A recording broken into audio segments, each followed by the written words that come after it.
Здравствуйте! Сегодня мы поговорим о скорости кровотока на диализе. Алексей Юрьевич, исходя из вашего опыта, как вы думаете, почему тема скорости кровотока такая важная для многих пациентов на диализе? Да, действительно, эта тема довольно часто обсуждается нашими пациентами. Дело в том, что у ряда пациентов во время гемодиализа при высокой скорости кровотока действительно могут наблюдаться некоторые неприятные ощущения. Но дело в том, что чаще всего эти ощущения никак не связаны впрямую с самой скоростью кровотока.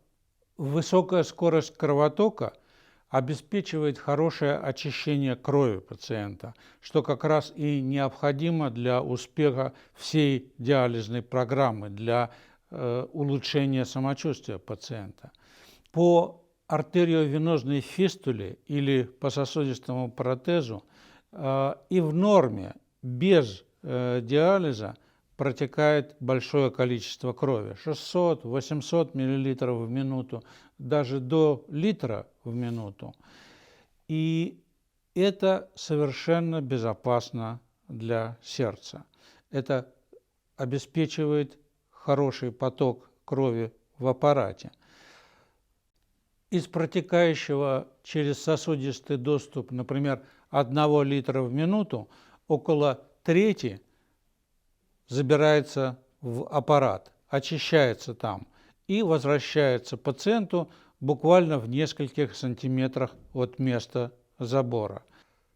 Скорость движения крови по кровопроводящим трубкам в аппарате никак не сказывается на работе сердца. В чем же тогда причина неприятных ощущений, которые испытывают пациенты на диализе? Одна из самых распространенных причин – это резкое снижение уровня калия в крови пациента. Дело в том, что на процедуру пациент попадает с довольно высоким уровнем калия в плазме, а во время процедуры этот уровень калия начинает резко снижаться. Поэтому вот эти перепады уровня калия могут сказываться на ритме сердца, на его работе. Пациенту достаточно пару раз испытать эти неприятные ощущения во время диализа с большим кровотоком, и он может надолго, прочно связать эти события между собой, большой кровоток и неприятные ощущения. А как же можно этого избежать? Этого можно избежать, если пациент или пациентка будут потреблять меньше калий-содержащих продуктов в междиализный период, если они будут регулярно, без пропусков и не сокращая диализного времени, посещать диализные процедуры, то этих неприятных ощущений будет меньше или совсем не будет. Кроме того, прием таких препаратов, которые снижают уровень калия в междиализном периоде, сорбируют его, тоже может помочь в этом направлении. А есть ли еще причины, помимо резкого снижения калия в крови? Да, неприятные ощущения во время диализа могут быть связаны с слишком резким изменением уровня бикарбоната в крови пациента. Но, как и в первом случае, это никак не связано непосредственно с самим высоким кровотоком во время диализа. Это связано с изменениями состава крови. Алексей Юрьевич, получается, что причина плохого самочувствия вовсе не связана со скоростью кровотока. Именно так.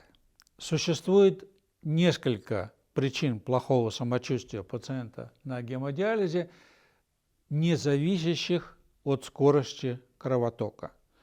Но пациенты их связывают. Например, пациенту, который набирает много жидкости в междиализном периоде, установили довольно высокую скорость ультрафильтрации для того, чтобы удалить избыточную жидкость. А он связал неприятные ощущения, возникающие при высокой скорости ультрафильтрации, именно с высокой скоростью кровотока. Поэтому так важно подходить к высоким скоростям кровотока пошагово, постепенно, обдуманно, в постоянном контакте с пациентом, выясняя его самочувствие. И все-таки, как же подобрать оптимальную скорость кровотока для каждого пациента? Подбор индивидуальной скорости кровотока довольно непростая задача, и она основывается на расчетах, на наблюдениях врача, на постоянном контроле и на постоянном контакте врача с пациентом, выяснении его состояния.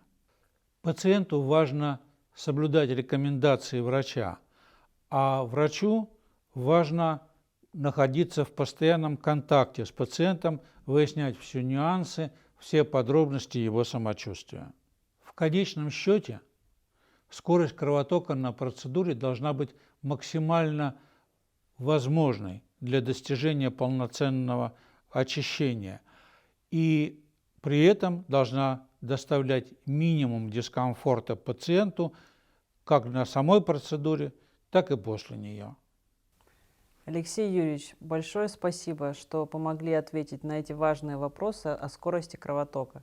Я уверена, что они важны как для наших пациентов, так и для медицинских специалистов. Спасибо вам за интересную тему. Это очень важно для наших пациентов. Сегодня мы с вами узнали несколько причин плохого самочувствия пациента при высоком кровотоке.